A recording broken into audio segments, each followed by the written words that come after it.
Bagamat hindi niya nakikita ang pisikal na mundo, malinaw niyang nasilayan ang mga pangitain ng kinabukasan.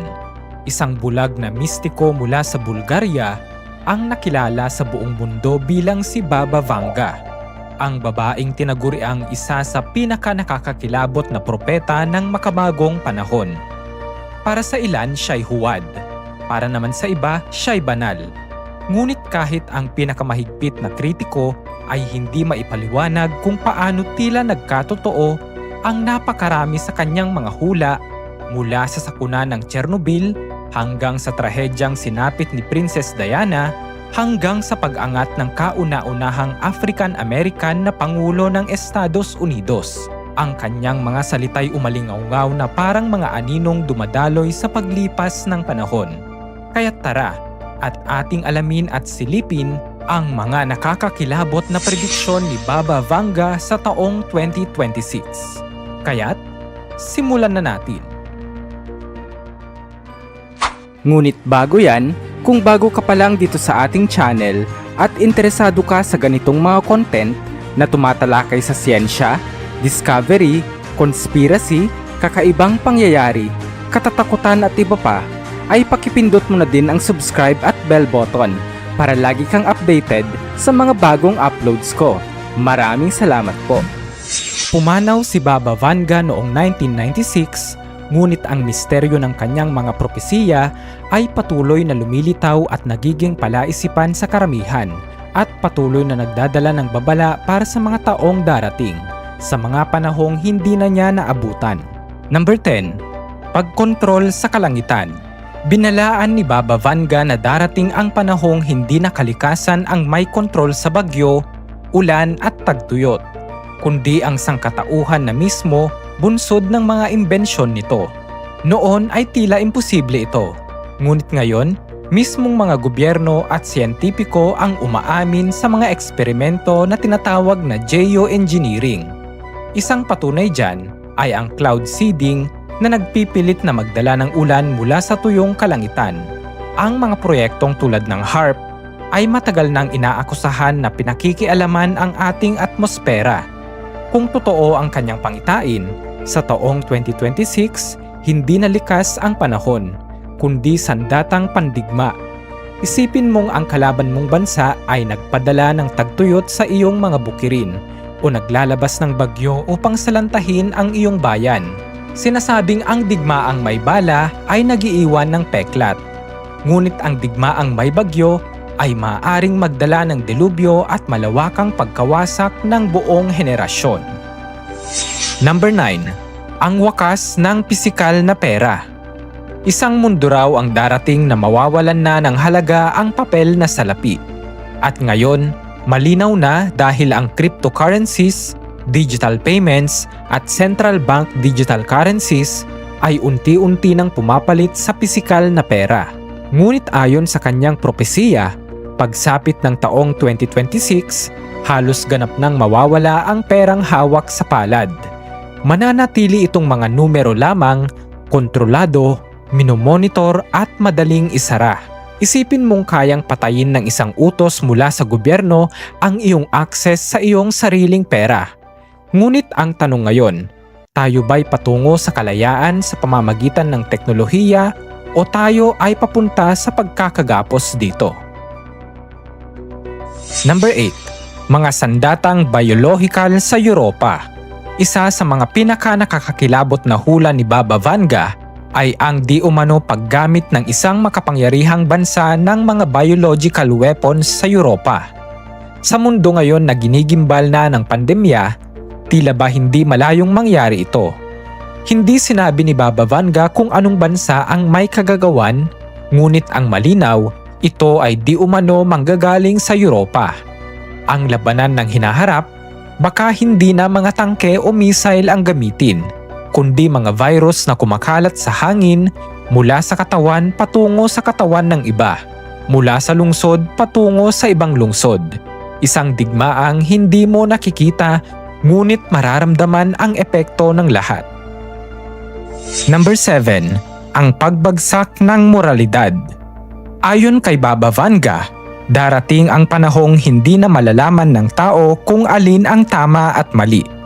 Tila bang nagaganap na ito ngayon dahil sa social media na gantimpala ang galit at kasinungalingan. Kabataan na nasasanay sa karahasan bilang aliwan at mga lipunang nahahati dahil sa ideolohiya. Sa 2026, ang moralidad daw ay maaaring tuluyang bumagsak. Ang tao'y hindi na magtatanong kung ano ang tama o mali, kundi kung ano ang mas maginhawa, mas kapaki-pakinabang o mas nakakaaliw. Walang alintana kung ito man ay mabuti o masama. Number 6. Isang bagong enerhiya mula sa kalikasan. Ayon kay Baba Vanga, isang revolusyonaryong enerhiya raw mula mismo sa kalikasan ang lilitaw. Maaring ito'y isang nuclear fusion o baka maisa sa katuparan na ang hydrogen fuel o ang pagpapatakbo ng makina gamit ang tubig. O maaring mas misteryoso pa, isang puwersang matagal nang nakatago sa kalikasan.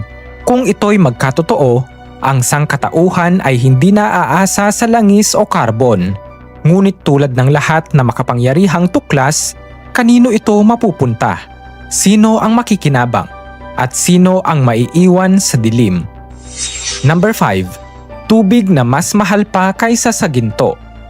Ayon umano sa hula ni Baba Vanga, ang tubig na ating inaakalang sagana ay magiging mas mahalaga pa kaysa sa ginto sa susunod na mga taon. Ngayon pa lang, bilyong-bilyong tao na ang kulang sa malinis na inuming tubig. Ngunit pagsapit ng 2026, ayon sa kanyang pangitain, maaaring sumabog ang krisis sa tubig. Matutuyo ang mga ilog at lawa at ang mga lungsod ay magiging parang disyerto. Hindi langis, kundi tubig ang magiging dahilan ng mga digmaan. Ito ay unti-unti nang nararanasan ng ibang mga bansa gaya ng Bangladesh, India at ilang bansa sa Afrika. At inaasahang ang epekto nito ay lalawak pa. Number 4. Isang banta mula sa kalangitan. Nagbabala rin si Baba Vanga tungkol sa isang makalangit na bisita. Di umano isang asteroid o kometa ang nagbabanta sa ating mundo. Totoo ngang binabantayan ng mga siyentipiko ang libu-libong near-Earth asteroids. Ngunit sila mismo ang umaamin na hindi lahat ay nakikita. Paano kung ang 2026 ang maging taon ng isang hindi inaasahang pagdating? Hindi man ito tumama, ang mismong pagdaan nito ay maaaring magdala ng apoy sa himpapawid.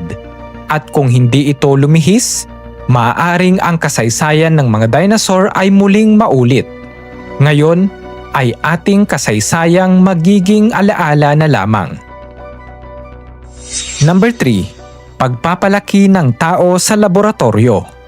Isa sa mga pinakakontrobersyal na hula ni Baba Vanga ay ang di umano mga sanggol ay hindi na lamang isisilang mula sa sinapupunan ng ina, kundi maaaring likhain sa loob ng makina. Ngayon pa lang ay umuusbong na ang teknolohiya ng artificial wombs at genetic engineering. Kung ganap itong maisakatuparan sa 2026, ang tanong, ano ang kahulugan ng pamilya, ng pagiging ina, at ng mismong buhay? Kaya bang gawin ng tao ang lahat ng mga ito sa laboratorio? Number 2. Muling pagkabuhay ng sinaunang mga virus. Nagbabala si Baba Vanga ng mga sinaunang virus na nakatago sa yelo ay naghihintay na muling gumising. At ngayon, dahil sa pagkatunaw ng mga permafrost, natatagpuan na ng mga siyentipiko ang mga mikrobyo na libu-libong taon nang natutulog, ngunit nananatiling buhay pa rin. Isipin mong biglang lumabas ang isang sakit na wala pang lunas, isang kalaban na hindi kilala ng makabagong medisina. Kung mangyari man ito, maaaring mas malala pa ito kaysa alinmang pandemya na ating hinarap, at maaaring maging mithi ng pagkaubos ng sangkatauhan. Number 1. Pagbabago ng kamalayan. Ito ang pinakamahiwaga sa lahat ng kanyang hula. Isang pagbabagong hindi pisikal o teknolohikal, kundi espiritual. isang pagbaling ng sangkatauhan patungo sa mas malalim na pagkaunawa sa isa't isa, sa kalikasan at sa mismong buhay. Ayon kay Baba Vanga, mula sa kaguluhan at mga trahedya, maaaring umusbong ang isang bagong panahon ng kamalayan. Marahil, hindi lamang pagkawasak ang dala ng 2026, kundi pagkakataon para sa muling pagbangon at pananampalataya. Sa huli, ang mga hula ni Baba Vanga ay isang paalala lamang sa ating lahat ng mga maaaring maganap sa hinaharap at maaaring mabago pa ng ating mga gawain sa kasalukuyan. Tandaan, ang propesiya ay hindi kapalaran, isa itong salamin, at ang hinaharap ay nasa atin pa rin ang kapangyarihang humubog ng ating kapalaran. Muli, this is Bright Owl PH and see you on my next video. Peace out.